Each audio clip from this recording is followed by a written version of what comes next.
Hola a todos, ¿cómo están? Soy Sandra Becerril, soy escritora y guionista de cine y el día de hoy es la séptima clase Aprende a escribir terror. Es la séptima clase, me equivoqué la vez pasada, era la sexta. Entonces, Manrique, un gran amigo que también escribe terror, me hizo ver mi error. Entonces, esta es la séptima y bueno, bienvenidos a todos. El día de hoy vamos a ver de nuevo cómo escribir una historia de terror desde diferentes perspectivas y también voy a hablar acerca del argumento. Se supone que ustedes ya escribieron su sinopsis, tienen a sus personajes, ya tienen la idea para su historia, ya sea un guión o sea una novela, pero para esto necesitan un argumento y también necesitan saber cómo escribir una historia de terror. Primero que nada, como les he comentado en cada clase, hay que familiarizarse con el género. Si a ustedes no les gusta el terror, pues escriban de algo que realmente les guste y que realmente les apasione. ¿Qué es lo que a ustedes les apasiona? A mí en lo particular me encanta el terror, pero puede ser que a ustedes les guste la comedia o les guste el drama o lo infantil. Primero que nada, no importa el género del que ustedes vayan a escribir, tienen que familiarizarse con el género. Porque para escribir un género, primero hay que conocerlo. Y para empezar a conocerlo hay que leer a los grandes escritores y maestros de esta área. Aunque, ojo con esto, hay mucha literatura barata y mucha literatura que se puede desechar, igualmente con las películas, cuando se trata de un género tan difícil, me refiero a difícil para hacer algo original o para espantar. No les recomiendo aprender las fórmulas. Por ejemplo, no pretendan convertirse en el próximo Stephen King leyendo terror amateur. Hay que ir a lo grande desde el principio. Hay grandes maestros del terror y ahorita les voy a dar algunas recomendaciones que estuve buscando en internet y sobre todo unas que a mí me encantan. Está una historia que habla de la cotidianidad, es La gallina degollada de Horacio Quiroga. Híjole, cuando la leí hace como 20 años, de verdad me sacó muchísimos sustos. Este relato es de un uruguayo y es muy básico. Es la convivencia de 5 hijos se convierte en una escena de terror y una muerte sin grandes artificios literarios. Ese es uno de sus dones. Ahora, las mismas circunstancias de la vida estremecen por toda la crueldad y toda la brutalidad. Se los recomiendo muchísimo. Para comenzar, si no les gusta mucho la literatura de terror, La gallina degollada de Horacio Quiroga. Otro grande de la literatura, por supuesto, es Juan Rulfo. Y uno de sus grandes cuentos, que habla mucho del suspenso, es Lubina. Aquí vamos a ver que para crear suspenso en las historias no se necesita crear grandes saltos para que la gente esté saltando en el cine o se le caiga el café como a mí el otro día o lo que sea. No se necesita eso. Se necesita suspenso. Y en este caso el cuento de Lubina lo tiene. También lo pueden bajar de internet. En palabras de Poe, del maestro Poe, se trata de un efecto único preconcebido situado al final de la historia y en el que todos los incidentes deben confluir, es decir, todos los elementos de una buena historia de terror deben encaminarse a esta finalidad única, que va a la última, que va a despertar los sentidos y va a crear tensión en el lector. Recuerden que el terror no solamente son saltos y son fantasmas y son gritos, ya platiqué de todos los subgéneros, sino también se trata de crear suspenso, de que la gente espere que pase el terror. Otro gran cuento que ustedes pueden leer es, por supuesto, del maestro Lovecraft. Se llama Los Amados Muertos. Este cuento no es tan conocido como muchas de sus novelas, pero habla de la manipulación. Este relato es uno de los principales maestros de terror del género y comienza con un fugitivo que teme su muerte. Entonces, después de seguirlo y durante su vida y espera con congoja su final, el lector descubre que los acontecimientos no se desarrollan tal y como todo apuntaba. Para crear suspenso, recuerden que es indispensable sembrar pistas que alerten al lector o al espectador sobre lo que está por suceder o lo lleven por caminos falsos, es decir, los llamados giros o vueltas de tuerca. No son spoilers los que ustedes van a poner en sus historias, son solamente pequeñas sospechas creadas para estimular la curiosidad del lector o del espectador por la trama. Ahora, ojo, si ustedes van a poner un final que sea muy sorpresivo, es porque ustedes conocen el final desde el principio. No se lo van a sacar de la manga y van a decir, claro, este que parecía hombre lobo, al final es un vampiro. O este que parecía el asesino, mejor al final que sea uno de los amigos. Todo se puede hacer, pero ustedes deben conocer el final desde que comienzan a escribir su historia. ¿Por qué? Porque entonces van a ir poniendo estas pequeñas claves para que el público al final diga, claro, me perdí claro, ella decía que no era la psicópata, o pequeñas pistas. No se lo saquen de la manga, eso no lo hacen los buenos escritores. Otro cuento que les recomiendo leer es La multitud del maestro Ray Bradbury. Es muy corto, no tiene descripciones muy largas, tiene mucha calma. Es muy extraño porque esa calma es muy perturbadora. Este cuento está prácticamente hecho con diálogo, pero bueno, no por ello el lector se salva de la atmósfera asfixiante que rodea todos los acontecimientos hacia la muerte. Se llama La multitud, es del maestro Ray Bradbury, y otro que les recomiendo, por supuesto, si no lo han leído, es Edgar Allan Poe, y si no han leído todavía nada de él, empiecen por El corazón delator. ¿Por qué? Se los digo porque la brevedad no está peleada con el terror psicológico, y él era un gran maestro del terror psicológico. Y muchas gracias, Ana Cristina, por dejarme un saludo desde la madrugada de Madrid. Espero verlos muy pronto por allá. Otra cosa que les recomiendo a la hora de escribir terror es elegir el tipo de miedo que ustedes van a usar. Ya hablamos de los subgéneros anteriormente, sin embargo, por los comentarios que me han estado mandando por mail, me he dado cuenta que estamos muy mal acostumbrados por Hollywood, por sus películas, por las películas comerciales, los blockbusters. Entonces, tendemos a pensar que el terror se reduce a muebles que se mueven, o fantasmas, unos asesinos con motosierra, payasos psicópatas, como mis aretes. Hollywood nos malcrió, abusando de un terror que ha perdido todo el significado. En México y en general en los países latinoamericanos hay un gran background de cosas que podemos usar para el terror. Las narraciones así comenzaron, todas las leyendas. Yo les puedo asegurar que en todas las cuadras de México existe una persona que ha visto un fantasma, o que hay una casa embrujada, o existe alguna leyenda. Entonces el terror de Hollywood, si nosotros lo adaptamos, pensamos que no podemos asustar a nadie, pero eso no es cierto.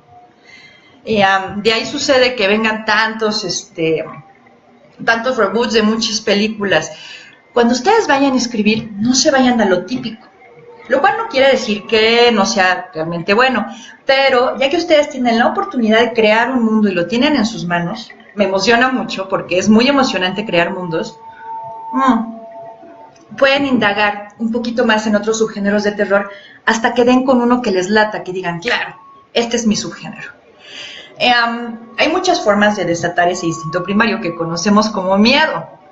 Y entre mejor conozcan sus miedos, mejor será su historia. Entonces, indaguen en todos estos subgéneros, vean películas independientes, vean películas mexicanas, hay cortometrajes buenísimos que ustedes ni se imaginan, búsquenlos por ahí en YouTube, no solamente en los grandes canales, ¿no? Ya que ustedes tienen todo eso, ahora piensen, ¿quién va a ser el objeto de su terror? Como les decía, hay muchos subgéneros, hay zombies, fantasmas, aliens, etcétera, incluso una mezcla de ciencia ficción con terror, pero afuera hay muchas cosas que dan miedo. El objeto de terror no tiene por qué dar miedo en primera instancia, puede ser algo adorable o inocente al principio, como los niños, pero que de un modo u otro puede ser aterrador para el que lo está viendo. Ahora, la semana pasada, la querida escritora Reina y yo les platicábamos que ustedes deben crear una atmósfera adecuada para el terror. El terror usa mucho de atmósfera, no solamente el suspenso, sino la atmósfera. Por ejemplo, la nombrada película de La Bruja, que acaba de salir el año pasado, que causó tanta expectativa, creó una atmósfera. Si ustedes se dan cuenta, a pesar de que los diálogos son repetitivos, casi no hay diálogos, todo pasa como muy relajado, pero la atmósfera que envuelve todo es también lo que nos da terror. En el terror necesitan una ambientación adecuada para ese miedo que ustedes han elegido, y este contexto es fundamental en el terror.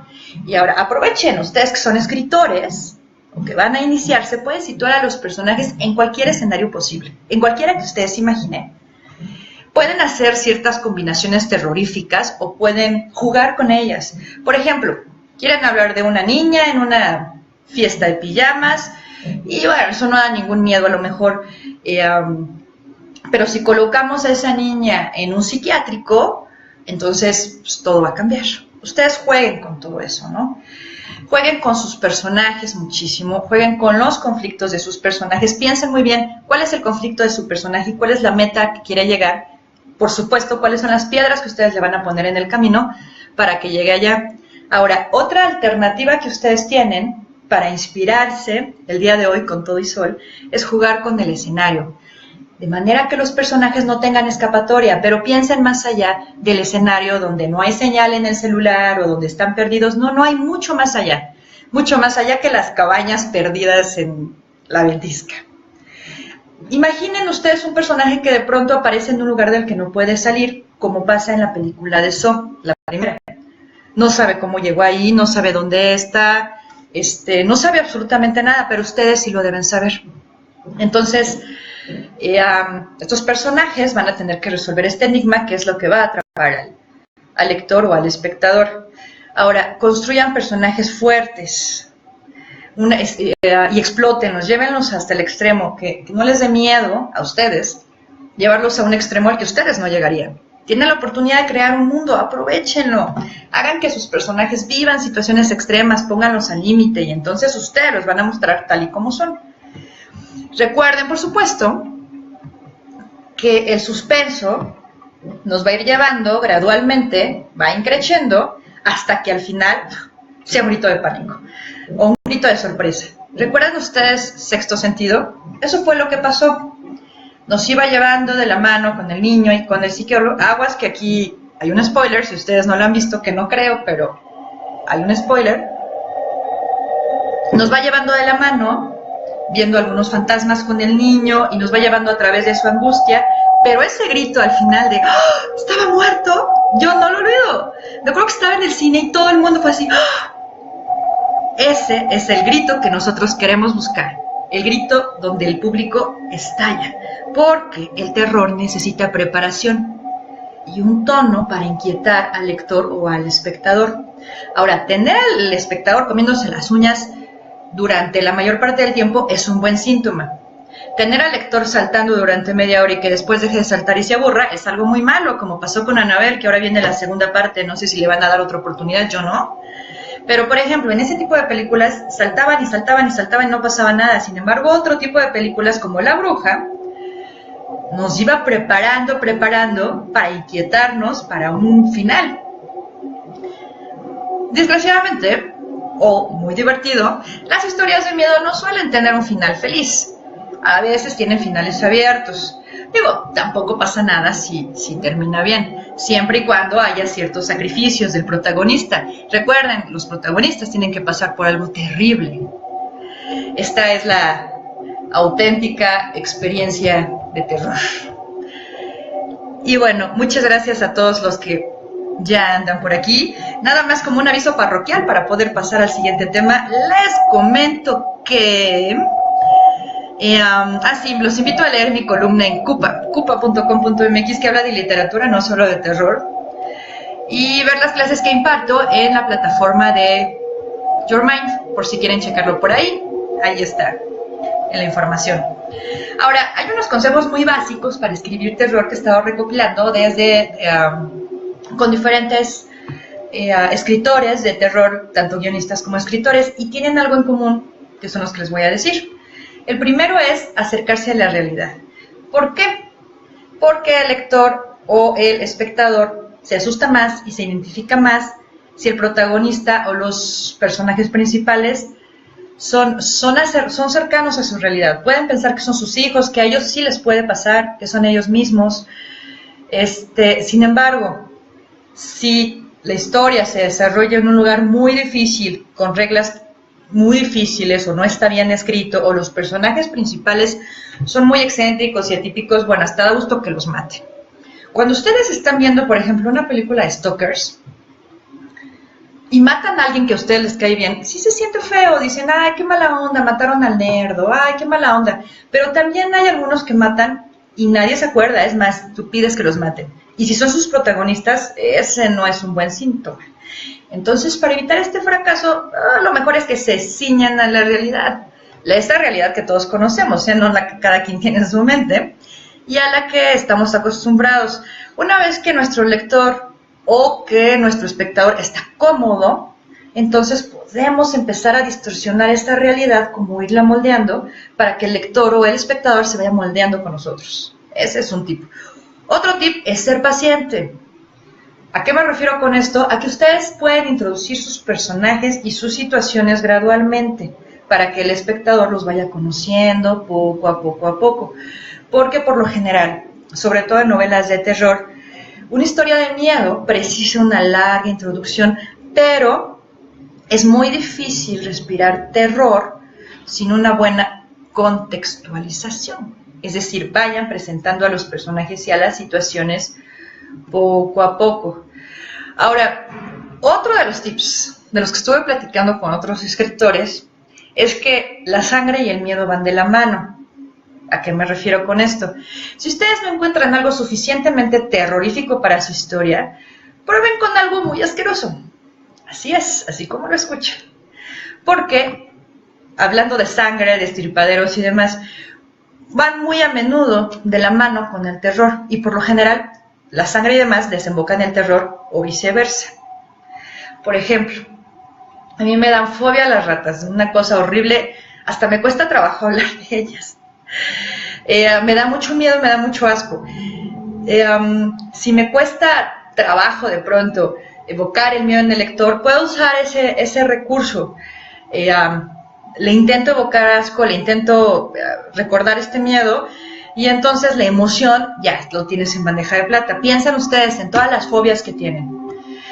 Y también otra cosa que pueden explotar es el miedo a lo desconocido. Recuerden ustedes, todos los videos de ovnis, los videos de fantasmas que encontramos en YouTube, de casas embrujadas, del hoyo este que apareció en Asia, de cuántos mundos habrá con vida, o incluso más cerca de qué fue lo que realmente sucedió en el hospital psiquiátrico que está en la esquina. Bueno, todo eso es muy explotable porque al ser humano, a nosotros, a los seres humanos, se nos hace especialmente terrorífico y morboso. Entre paréntesis, lo morboso también muchas veces va de la mano con el terror, aquello que no comprendemos. La fórmula de meter aquello que no comprendemos con el terror, sin abusar, es muy efectiva. Si crees que nos da miedo el mero hecho de que hay un fantasma ahí, te equivocas. Si no, puedes ver La Dama de Negro, la película, porque la obra era muy buena. Pero bueno, en la película está el fantasma y no por estar ahí nos da miedo. Te debían haberle envuelto con una atmósfera y con algo más. Si un fantasma se aparece ante ti y te explica por qué existe, cuáles son sus intenciones, por qué vive en esa casa y que lo salves, como pasa en muchas películas, inmediatamente se te va el actor y se te va el espectador. Por muy terrorífico que sea el fantasma, o sea, los efectos no son todo. Ustedes como guionistas y como escritores no dejen todo en manos de eso lo arreglan en postproducción. No saben cuántas veces he escuchado eso, No importa, el fantasma está muy chafa, lo arreglamos en postproducción. No, desde el guión tiene que estar bien escrito. Ahora, en lugar de presentar al monstruo, y sobre todo dar explicaciones del monstruo y demás, dejen siempre al aire todas las incógnitas que puedan y no desvelen la voluntad del objeto del terror hasta el final de la historia. Eso es algo muy efectivo.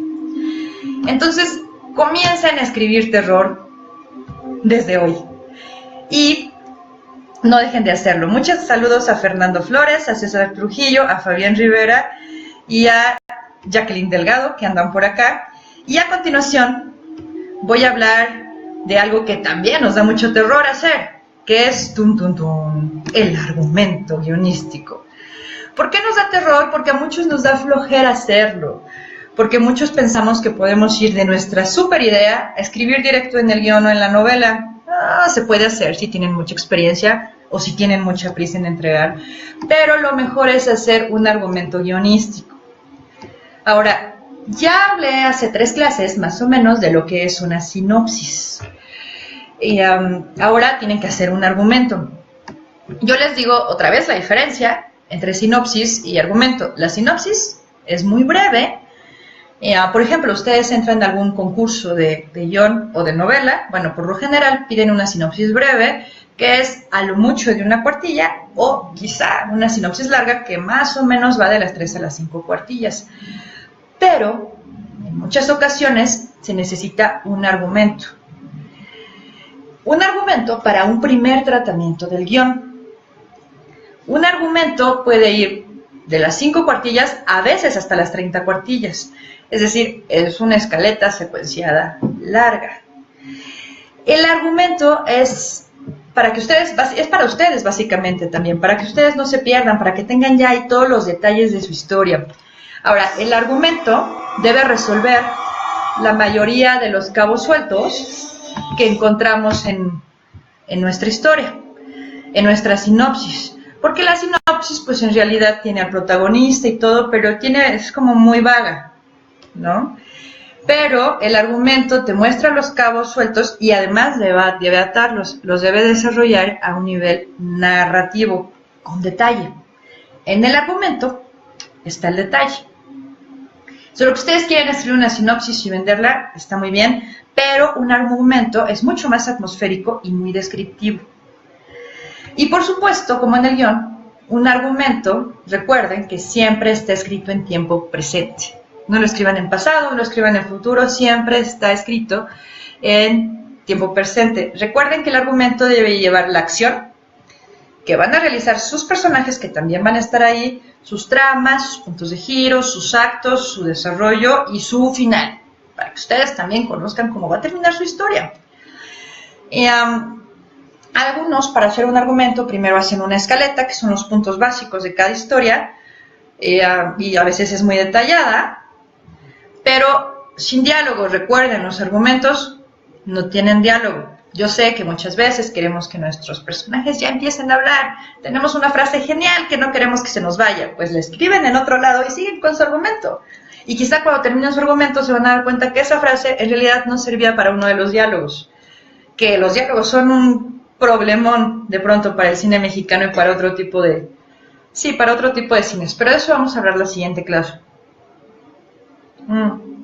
El argumento a veces es tan detallado que hay directores que filman el argumento. Por supuesto, esos son directores muy especiales. Ahora, recuerden que el argumento va a responder 4 preguntas.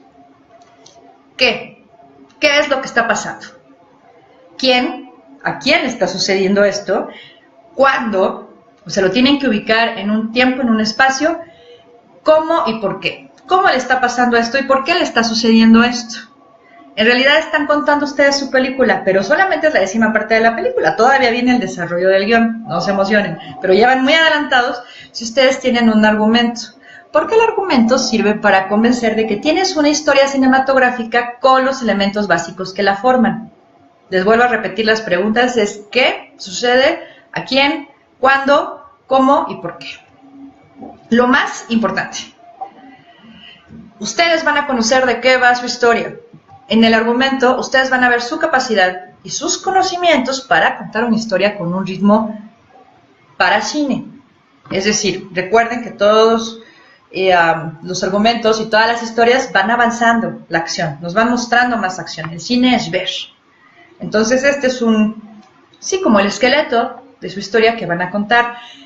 En el argumento también incluyen toda la sorpresa, la seducción, el título y la alternancia de sucesos. No pongan puros saltos en todo, no pongan el monstruo en todo, porque si no se pierde el interés. Ustedes chequen las películas clásicas de cine, que tienen un interés trepidante, o sea, nos tiene ahí, eso es el suspenso. Escríbanlo en párrafos cortos, pero procuren poner todos los detalles para poder escribir esto, ¿no? Hay varios métodos para poder escribir el argumento. Háganlo como, yo les recomiendo que lo hagan como un cuento, contando, respondiendo a todas estas preguntas. Ustedes pueden usar sus propios métodos, pueden usar palabras al azar, buscar una historia a partir de la nota roja. Es decir, ustedes volteen ahorita, no solamente en internet, sino amplíen su panorama. Las historias están en todos lados. Si no pierdes de vista esa historia, si te obsesionas con ella, si ves a tus personajes, el conflicto, los giros, ahí tienes la historia, porque te estás obligando a contar esta historia. Y por supuesto, háganlo sin dejar de pensar en la estructura del guión. Van a aterrizar algo concreto y así van a tener la médula es final de su guión. Entonces pregúntense qué es lo que quieren contarle a los demás, qué es de lo que quieren hablar ustedes, y van a tener algo muy bueno ahí. Y bueno, ya me excedí muchísimo, lo siento, pero es que son cosas que uno tiene que hablar. Vean mucho cine de terror, lean muchas historias de terror, procuren no ver lo comercial, vean más allá, siempre hay mucho más allá. Y bueno, les platico rápido que los invito a ir a mi Facebook público, que es Sandra Becerril, escritora, porque ahí tengo un calendario con los eventos donde voy a estar próximamente. A finales de este mes, el último fin de semana, voy a estar en Chiapas, en el Festival Baluncanán. Estoy muy contenta por estar ahí, voy a estar haciendo algunas lecturas. Este fin de semana voy a estar en Toy Fest, regalando algunos libros de Desde tu Infierno. Y en mayo se va a abrir un curso presencial de 3 módulos, 3 masterclass que voy a ofrecer en Sinestésica. Lo pueden checar en sinestésica.com y va a estar súper divertido. Y bueno, la próxima semana nos vemos, ya saben, a las 6:30, 18:30, por aquí. Muchas gracias a todos por haber escuchado. Espero que les sirva.